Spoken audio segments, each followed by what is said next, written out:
నేను 2 ఆర్డర్లు పెట్టినప్పుడు మీరు ఒక ఆర్డర్ ఎందుకు పంపించారు చెప్పండి,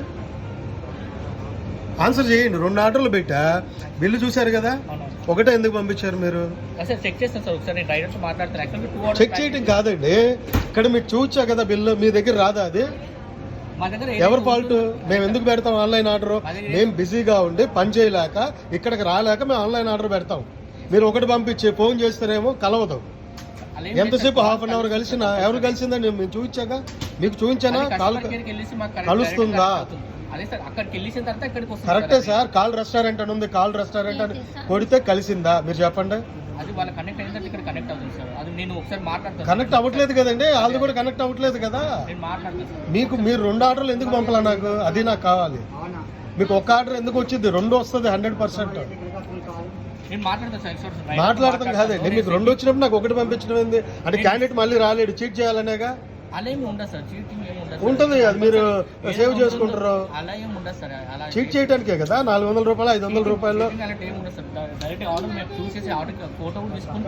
అవునండి, ఫోటో తీసుకుని ఒకటి పంపించారు, రెండోది ఏది? మీకు 2 ఉన్నాయి కదా ఆర్డర్. వేరే రైడర్ ఎందుకు వస్తాడండి? వేరే రైడర్ వచ్చినా నా దగ్గర రావాలిగా, 1 అవర్ నుంచి ఉంటుందా? నాకు డెలివర్డ్ 2 ఆర్డర్లు డెలివర్డ్ అని ఉంది అక్కడ.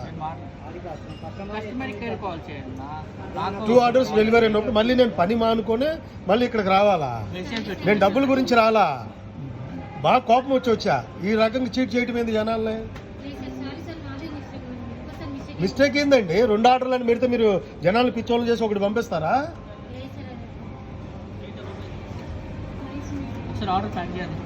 ఒక ఆర్డర్ పంపిస్తే మళ్ళీ మేము పిచ్చోళ్ళలాగా వెనక్కి వచ్చి మీ దగ్గర తీసుకోవాలా?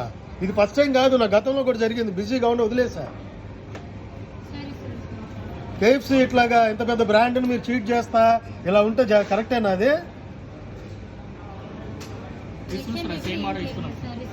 ఇచ్చేదేంటండి? ఇచ్చేదేంటి? ఒక ఆర్డర్ చేసినప్పుడు ఆ జనాలు మళ్ళీ ఎలాగో రారు. అదే స్విగ్గీలో అనుకోండి, కంప్లైంట్ పెడితే నిమిషాల్లో వాడు బ్యాక్ చేస్తాడు లేదా పంపిస్తాడు. ఇప్పుడు మీ దగ్గర ఇచ్చేస్తే మీరు మోసం చేస్తున్నారు జనాల్ని. కస్టమర్ గారు కలవదు, వీళ్ళేమో 2 ఆర్డర్లు పెడితే ఒకటి పంపిస్తారు.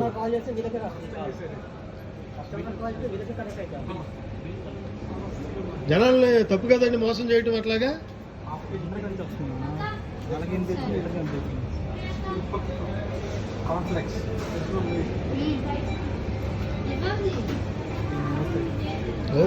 వీళ్ళది పెట్టాలి కేఎఫ్సీలో జరుగుతున్న మోసాలని చెప్పి.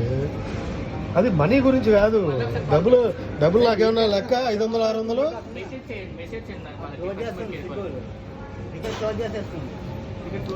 మీకేమైందండి ప్రాబ్లం?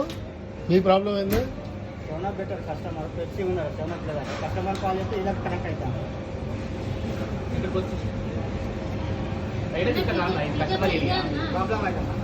కస్టమర్ ఇక్కడ అన్నా, ఇది కస్టమర్ ఏరియా, మీరు రైడర్ కదా, కస్టమర్ కాదు. ఇక్కడికి వచ్చి మాట్లాడండి, ఇక్కడికి వచ్చి మాట్లాడన్నా. ఆర్డర్ ప్యాక్ చేయమ్మా సార్ వాళ్ళకి, కొంత ప్యాక్ చేయండి. మీరు ఇట్లాగా కావాలని బిల్లు చూపించండి. బిల్లులో క్లియర్గా 2 అని పెట్టారు, అవునా? బిల్లులో 2 అని పెట్టి నాటకాలు ఆడతారు ఏంది? మాకు రాలేదు, వేరే వాళ్ళకి వెళ్ళింది ఆర్డరు. అది మోసం కాదా? మోసం కాదా అండి? బిల్లులో 2x2x2x మీ దగ్గర ఫోటో ఏం తీసుకున్నారు? ఒక ఆర్డర్ తీసుకున్నారు, ఎలా పంపించారు? మోసం కాదు అది? ఈ ఆర్డర్ కాదు, జనాలు రారులే వెనక్కి, ఈ 500 రూపాయలు 600 మనం నొక్కేయచ్చనేగా మీరు, అంతే కదండి. మరి దేనికి పంపించలా? 2x2 అన్నప్పుడు పంపించాలి కదా.